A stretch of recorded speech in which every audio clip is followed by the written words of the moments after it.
Hi Sonia, welcome to Girl Power Talk. Glad to have you here with us today, and we would love to know more about your journey, about your inspiring role, and I think our audience would love to hear what you have done so far and the inspiring message that you want to share with the young generation today. So I would like to ask you that can you share a little bit about your journey that has led you decide on a divorce after being in a marriage for so many years?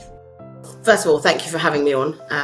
It's great to spread the word about, I think the word I'm looking for is like empowerment and making the right choices for yourself. So I got married in 2003 and my divorce came through in 2021. However, my decision to kind of separate actually started filtering through in 2010. So the marriage wasn't actually as long as it may seem to people. So by 2010, I'd kind of realised that the marriage wasn't where it should be. It was a number of reasons. And I'm going to be honest, I, British born, came to India to get married. And the plan was to live in India and get married. It wasn't to actually come back. So that was the first thing. I think there was some cultural differences. We then came to India, got married, came back here, had my son, went back to India. So we're backwards and forwards a lot. And then in 2005, we moved back to the 2005, I think. Yeah, we moved back to the UK. And when I look back on it, and I've done a lot of self-reflection on it and my journey, it's a lot for anybody, and not just me, but him as well. So I'm talking about accountability for both of us now, right? It's not a one-way street. And so the decision wasn't an overnight decision. There's a number of factors that led to the decision that I needed to divorce. But I think the ultimate reason, I was just deeply unhappy. I recognised that I was deeply unhappy. I wasn't the Sonia that you see before you now. Two parents living together are better than two parents living apart and being happy. And I say very openly that I wasn't the best version of me when I was with my children. I wasn't the best mum I could have been because I was so wrapped up in my own pain and all that if I'm going to be a mum, I'd rather be the best version of me. And same for him. He wants to be the best version of him for his kids. So it was the fact that my children weren't getting the best of me. And I think that was a real awakening, that I was deeply unhappy. And I wasn't an effective mum. I was there, I was present, but I wasn't engaging, if that makes sense. So I think that answers your question, is like, why did I choose to divorce? And I think the ultimate answer is I just recognised I was really deeply unhappy. I think that's a valid reason, and I think it was beautifully put out by you, Sonia, today. I also wanted to ask you, what challenges did you face when you were taking this decision and when you were going through your divorce? Yeah, so I think my biggest challenge was actually my family, my mum and dad. So when I first told them in 2010 I wanted out, there was like, you cannot come home, you're not separating, because obviously separation was the first thing. I was expecting my second child, and they're like, there is nowhere for you to go. You need to make this work. And I was like, I'm not happy. I want out. My mum was very Bollywood style. You know, you're ruining my life. What about the family? What will people say? And so I was living at home with my children and my husband of the time.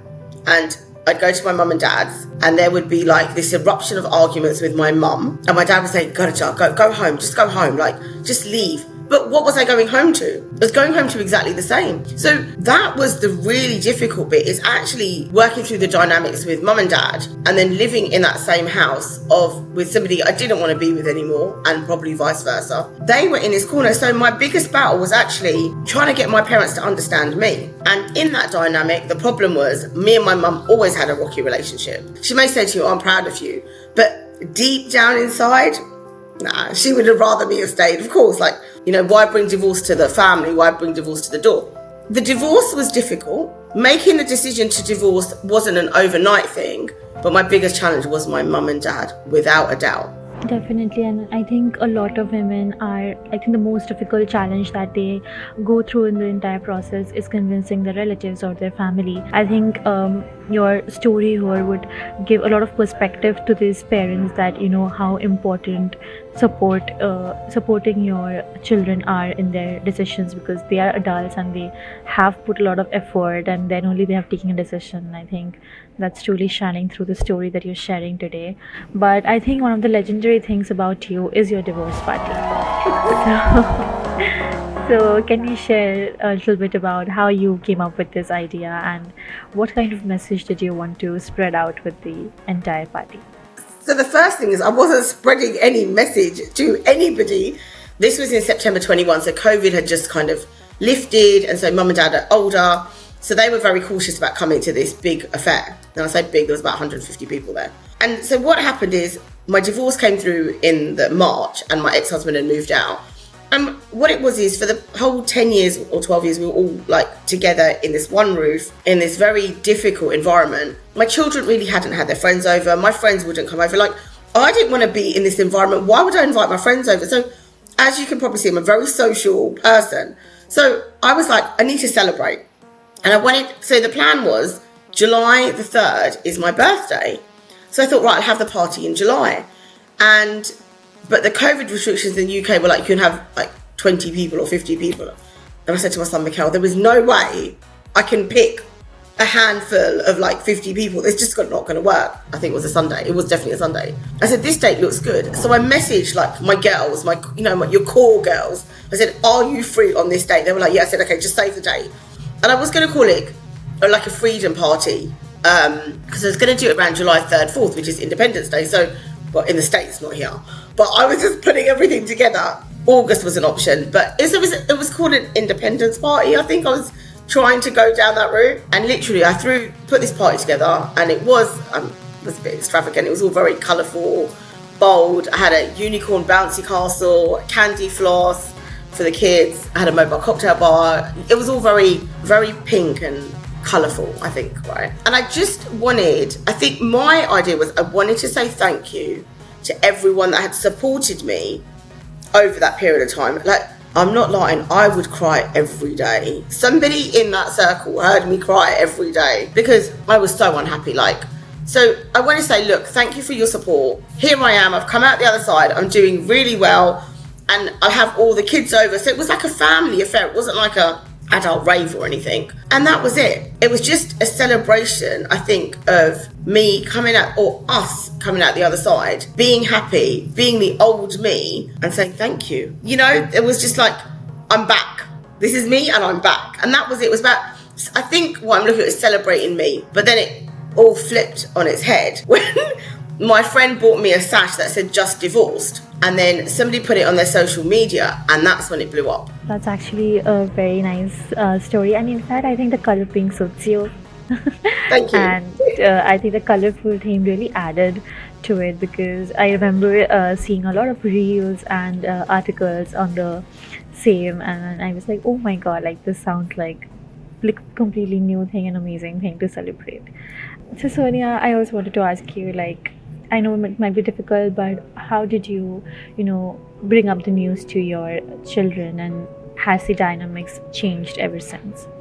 So, sadly, and this is sadly, I don't think my children knew any different. The marriage started deteriorating when my older son was about 6. Yes, he was fairly young. He knew there was something wrong, but he's very level-headed, very grounded. Even at the age of 6, way too sensible for his age. So he kind of could see that the relationship was breaking down. The kids would be with me when I'd go to mum and dad's, and they could hear me arguing with them. So unfortunately, they heard a lot of what was going on in the background. So there was never, in all honesty, a sit-down conversation to say mum and dad are separating, mum and dad are divorcing. It was more, they could see that it was going on. And by the time we did separate, divorce, they were a lot older. And in fact, all 4 of us, and I'm saying that, me, my children, and my ex-husband, are much happier. I mean, from the fact that nobody wants to live in that volatile situation. Nobody wants to be in that situation where you come home and you're constantly arguing, you don't know what's going to happen next. And even for the children, that's not the environment they want. So they are categorically much, much, much happier. And I did have that conversation with them, because when he did move out eventually, I said,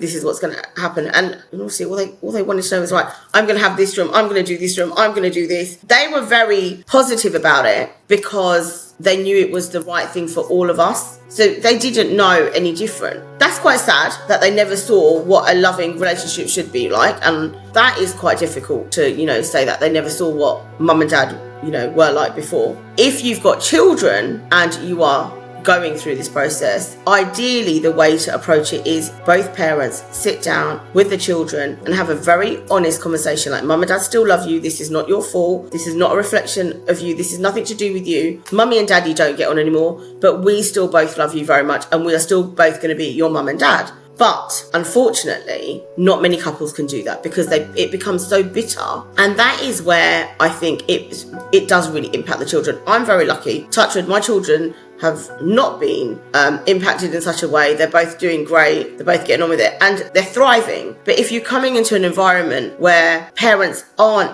parenting together, like co-parenting, and then there is this animosity and bitterness, then that's where it can really affect the child. So if parents are divorcing, please try and parent your children together, because it's not their fault. It's not their fault. This is nothing to do with them. This is two adults not getting on. And I think what people forget is they've brought these beautiful souls into the world and they get caught up in their anger and bitterness for whatever reason, whether it's the wife's fault, the husband's fault, or both. It's a mutual decision. Do not get your children caught up in it, because it's not fair on them. And I was really lucky that I have not had to go down that route. And I wouldn't. The children see their dad whenever they want. It's not a problem for me.